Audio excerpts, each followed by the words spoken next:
Hello everyone, I am the TCG Gimmick and welcome back to my channel. And in today's video we're going to be looking at a lot of Pokemon cards. But before we do that, I want to have a little bit of discussion as to why we're looking at all these Pokemon cards. And then during the actual looking through them, we are going to discuss the further solutions on all of this, or like the continuation of this big project that I'm working on, and how I'm supposed to go about doing all of that. Okay, so the reason why I'm doing this in the first place is because it's been a goal of mine for a long time. The goal being to collect every single bug type in the Pokemon TCG, and like every like variation, misprints, and things like that, like well-known misprints and things like that. I mean, if people have like an uncommon, very rarely heard of misprint or things like that, and they want to, and we discuss the price or adding that to my collection or whatever else, then sure, I will gladly take on things like that. But I'm not going to seek down through every like Reddit forum trying to find every individual like crazy misprint that's happened to like 3 cards. You know, like a well-known misprint is during base set, the word length and weight were like a thing. So I think it's supposed to be, it says length, but it's supposed to say weight or something like that, or how it's written up on the card. It's something to do with that. And then some of the cards, like Caterpie, have a misprint in which it says HP 50 instead of 50 HP, and that's like, those are pretty well-known misprints. So those are the types of cards that I will be going after. And speaking of base set, I want to make things clear for that. I'm going to be looking after, and I will have a much more in-depth video later on that's going to talk about all the missing cards that I have. But just so I can kind of clear up some things now, actually no, I'll save it for that video. That video will discuss everything that I'm looking for in more clear depth, and we will go through a website that will show off all the cards that I'm missing and things like that. And that'll be probably a multiple part series. But first thing, the big focus is getting through this one, showing off what I already have in my collection.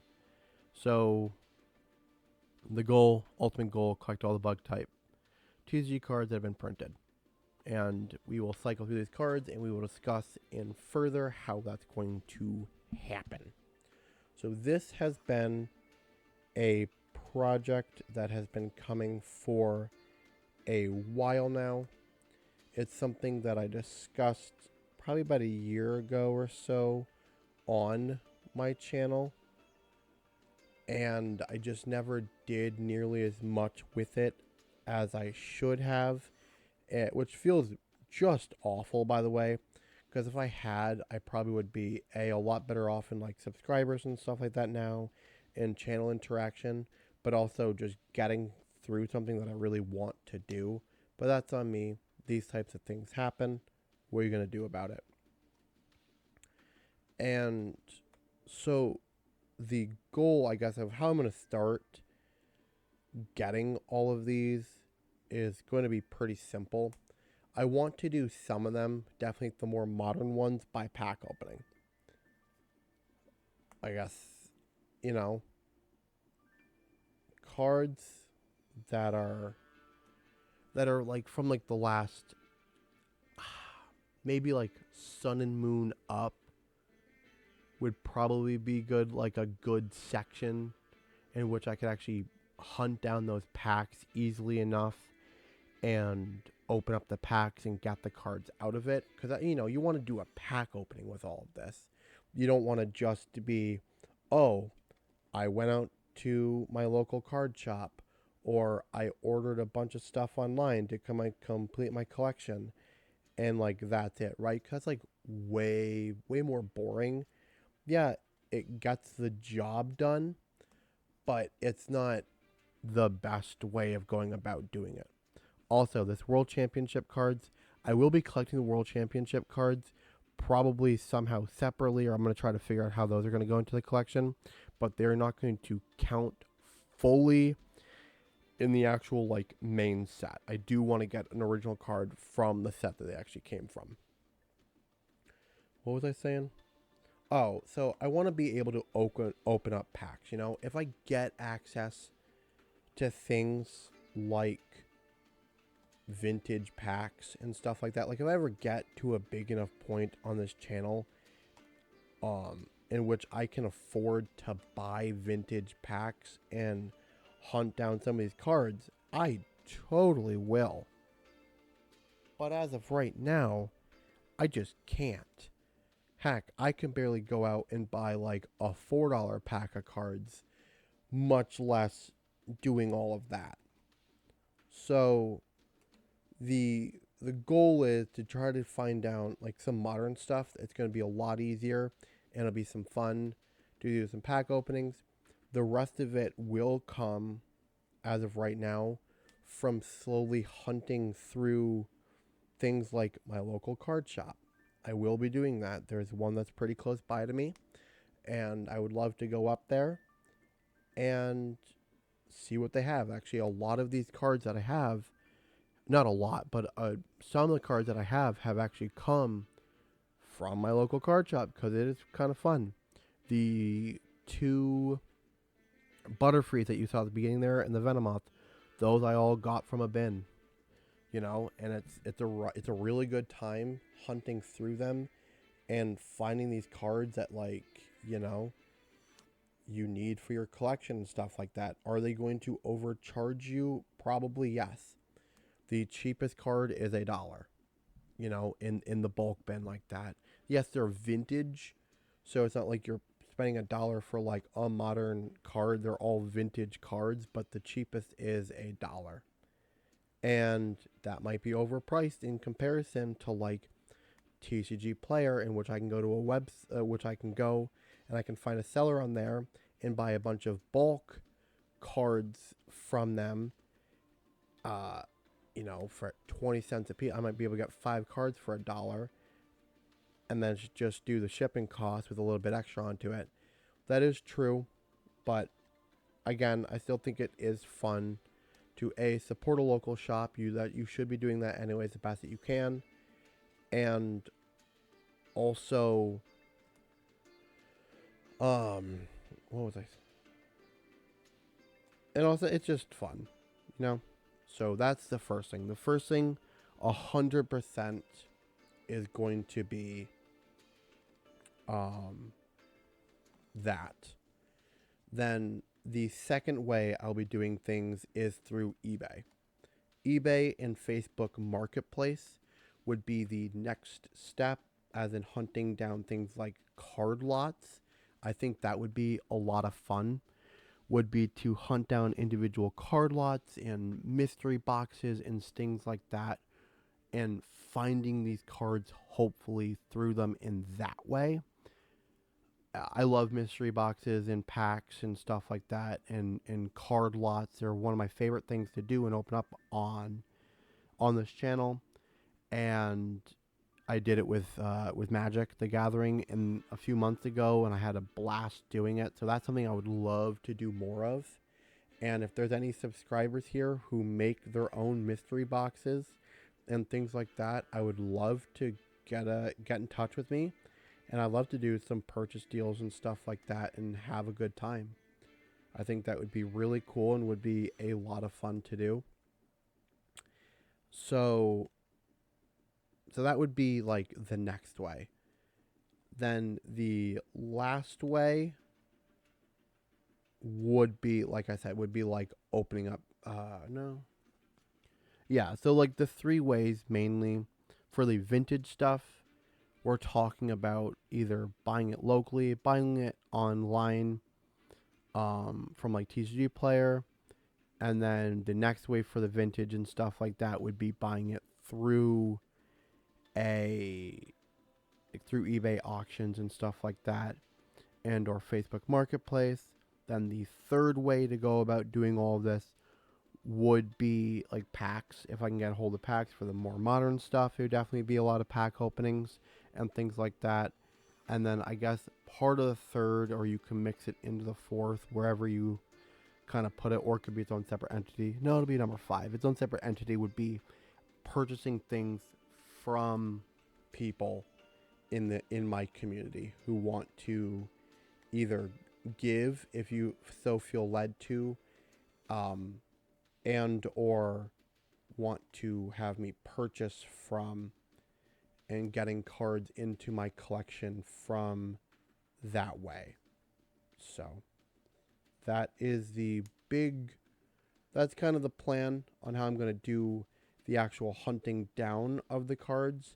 Now the storage of the cards, I'm just going to eventually go through and either find, hopefully maybe cheaper, a little bit used, like nice side sleeved binders, or just buying them if I can buy like nice but cheaper ones than what you usually see, or like bulk ones, and putting them all in binders like that. I haven't fully determined how I want to break them up yet, but it might be like, if the best that I can be like, base set is, like the first 6 sets of Pokemon are all considered being like the base set chunk, and maybe have that binder be all of those cards, and then from there it would be, whatever's next, whatever the next grouping is, which I believe is like gym challenges or whatever, which is only just 2 sets. He'd probably combine some stuff in there, and the next thing I'd probably combine there would be like the tops cards, which those ones I'm going to get. They're not just going to be as much of a focus for me though, because they are really expensive in comparison, number 1, and number 2, they are technically Pokemon cards, but they're like a weirder section of them. So I will be collecting them. They will just be more like a side project, a part of the bigger project, more than an absolute in my mind. I'm gonna have to start speeding through these some. I was doing the backside so you can see some conditions, but I don't think that matters much right now, because there's like 200 and something cards here, and we're barely even dented the surface. So we're gonna go a little bit faster now. Also, these are organized out by set. That's why it's not like all the Caterpies are together and stuff like that. These are already organized out by the sets they come in order. So when I put them away in binders, they're already organized out for me, and there's a lot less work that I have to do for it.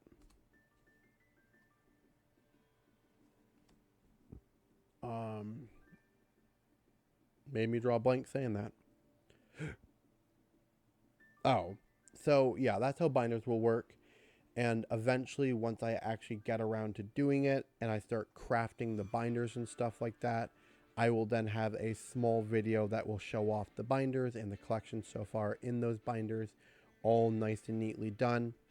And I will have some type of an indicator maybe on the binder, like a sheet of paper and stuff like that, that I have been working on a binder over here, but decided to stop working on and doing it differently, and which indicates what cards I am missing a part of that section.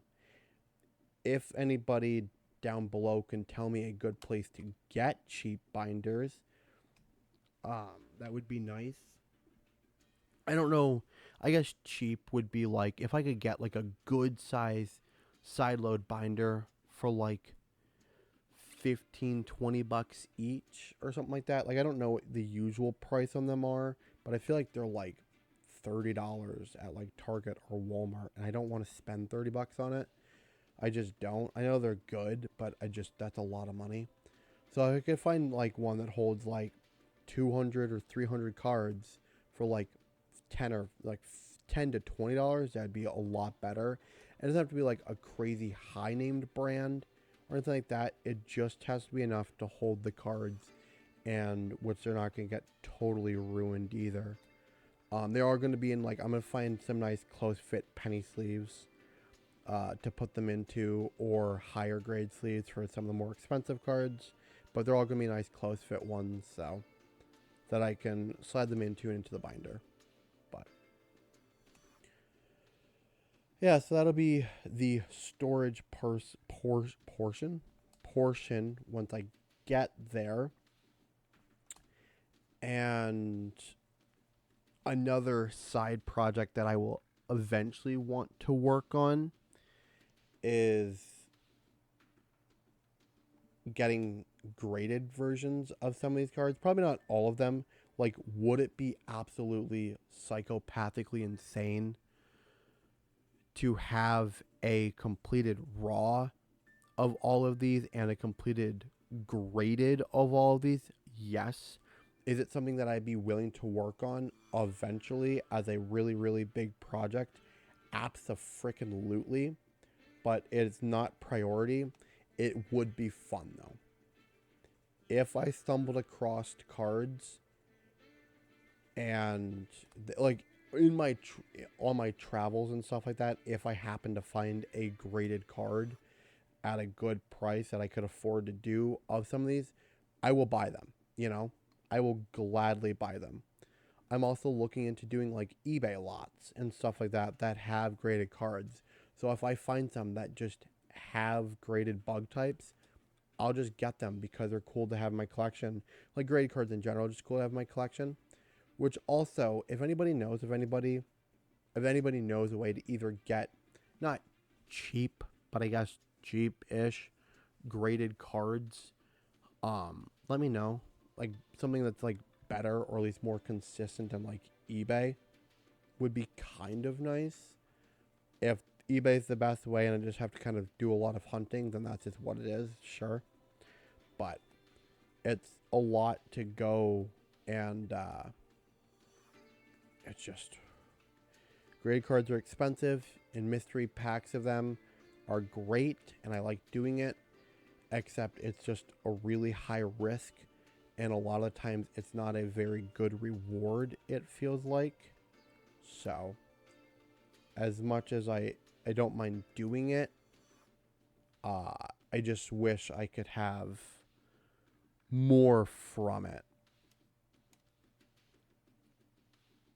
that was a little bit more, I guess, guaranteed.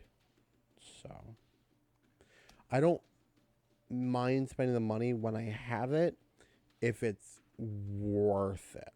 And that's the problem that I'm having as of right now when I do things like that. And especially like card lots and mystery boxes in general. It's like some people are like, oh, get this mystery pack. And it's like 100 cards and you get guaranteed one. And it's like V or V Max. That could be like $1, $2, $5. And they're selling these things at like $15 a piece. And I mean, yeah, they show pictures in which you could pull like a really crazy one, like a good Charizard or a good Evolution or something like that. But it's so few and far between usually that it's almost not worth it to go after it. Unless you're buying in massive bulk. If you buy like 5 or 6 of them, and then it's like, okay, so there might be more willing, oh, I made a lot of money off this person, then I'll give them a higher end something or other. Not enough to make up all the money that you just spent, but enough where it's just kind of like, oh, you made back half and you should feel better about it, you know? Because I'm sure they make a lot, not a lot, but a decent amount of money on things like that. Because like bulk, even if you're talking like 5 to 10 cents a card out of 100 cards, that's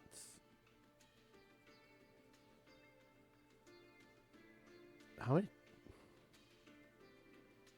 much money is that?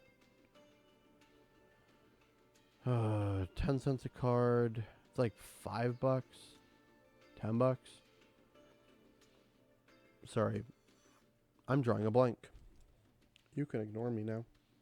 My mind is absolutely shot today for math. But you know what I mean, right? They're probably making some type of money off of something like this.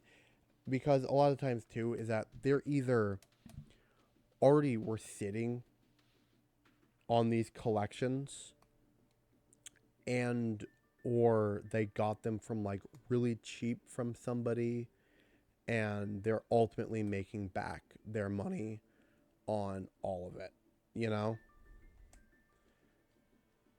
I'm gonna go, sorry, even faster now. I've been waiting for every single car to get into focus and yada yada yada, which I really don't need to do, because you can understand like I mean crazy focus, right? Like, but you can still tell even if it's not in super focus, like very clearly what you're looking at. So there will be a video that if you guys want to know, because I'm not saying off what the sets are and whatever else while I'm doing this, I will be making a separate shorter video, that hopefully shorter video, that will run through on a website that I'm using. All of these cards again, but what sets they're from, and that will go in order too. So if you are curious, you could, you know, you'll have that information as well to kind of know if you like any of these cards and things like that, and you want to know what set they came from, then you'll have access to that video as well that shows them off.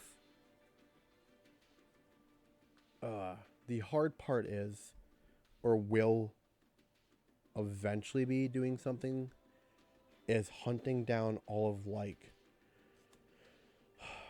the secret rares and things like that that happened later on.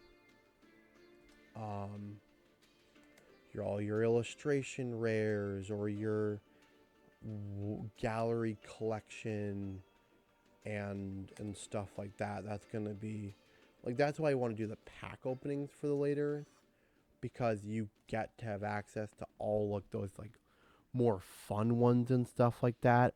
You know, some of these sets are going to be so ridiculously easy to complete because it's just like, oh, there are a bunch of just commons and uncommons in the set that you could buy super easily.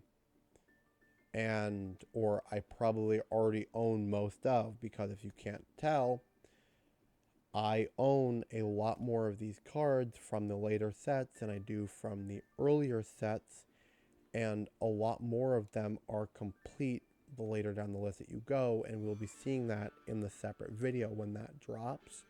That shows, you know, like the number difference. Like some sets is like, I already own like 19 or whatever cards of the set, and yes, they are somehow all like bug types or whatever, you know? And that is the crazy thing, which is nice. It makes it easier, but also that's going to probably be a lot more of where some of this content comes from, is the newer stuff, being able to open up and run into it. I'm still definitely missing things for sure, don't get me wrong, but, and we are doing like promo cards, right? I will just probably do a separate section, because I don't think it shows on the list, and I could be wrong. I'll have to make sure I really understand. But like any like the pack collections of stuff that come out that are like, oh, you can get this Black Star promo Scyther or whatever if you buy like a pin collection box. Like, that's the only way you get it. Like, I will be collecting those, but they'll also probably be off in their own separate binder for promo stuff, which there is at least one guaranteed Wizards of the Coast promos that they did, that it's its own separate set that you can actually look at. There's only a couple cards from the set that I need, and it's Scyther is one of them, and I think there's 2 cards. I don't remember what the second one is that I need from it, but holy crap, this is going to be a lot longer of a video than I thought it was going to be. And I'm getting like really sloppy at the end here just because it's just been going on for so long. I am getting down towards the end for sure, but, and I would have just kept them on here if I could feel like you guys could see that better enough, but maybe if I lower, we're doing a mid-recording edit to the setup here, so you guys can have a maybe we can do a faster experience. So yeah, that's kind of the big projects on hand. That's kind of the goal. I want to know what you guys think on me doing something like this, and if you guys want to see more content like this. There was also consideration and time of doing this. Like once I get the bug one kind of set up and off to the side, I'm gonna start slowly going through and doing like the evolutions and getting that one set up. But that's like a common one that people do. And then getting like the dark Pokemon, you know, Dark Wartortle and Dark Charmander and stuff like that. Getting all those ones and like the light copies too. So those are other like subset or like I don't know, subtype that I want to like work on. The other one is Delta Species. I love the Delta Species cards. So that's another big one that I want to do too.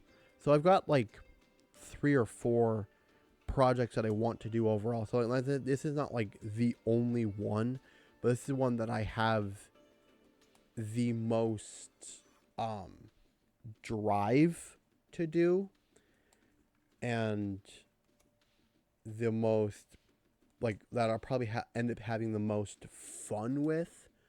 So because if you guys don't know, and I don't know how you don't know by now, but my favorite bug type or my favorite Pokemon type is bug. Even though I hate bugs in real life, it is my favorite type of Pokemon. I think part of it is because it's like the underdog kind of typing, but I also think I like the design and the look of a lot of these cards too, which is just really cool. So that's kind of why I'm doing it too, because I've got such a huge connection more to these cards and stuff like that. Like the evolutions are cool, but I'm not like the most gaga person over them like other people are. And I think they're really cool. My favorite evolution is Umbreon, and I do eventually want to do that as well, but it's just not my most like prominent thing. So it's also not like it's one of the things that I like, oh, I'm really known for on my channel being into like this, right? Like I'm more known for being into the bug types and stuff like that, and so that's where I should really try and fall into play. And yeah, so I'm sorry this was such a long video. If anybody stayed through all of this, then you're a legend. But it's a long one. I understand. It's for fun. It's, you know, you sit down, you enjoy it. If you like it, then you like it. If you don't, then you don't. You know, it's not. I'm not expecting this to be like, oh, this big whole like crazy thing. You know. I do have. I'll show this one off. I do have one Japanese, but I'm not worried about the Japanese either, or the UK or things like that. So, eventually. So, thank you guys for watching. Seriously, if you enjoyed, at least if you think this is an interesting enough concept, and you would watch this and would like want to follow along and help me out with a project like this, then please let me know down below. It would mean a lot to me. I did have a lot of fun making this type of a video and actually finally getting the ball rolling a little bit more into the community of mine on something like this, and not just having it be like a background side project I've been working on my free time and not actually putting it out there, because it now does give me more of a drive to start hunting down and buying Pokemon packs and stuff like that, just so I can start completing this and stuff more and more. So anyways, seriously guys, thank you, and I will see you guys in another video here hopefully soon. Peace.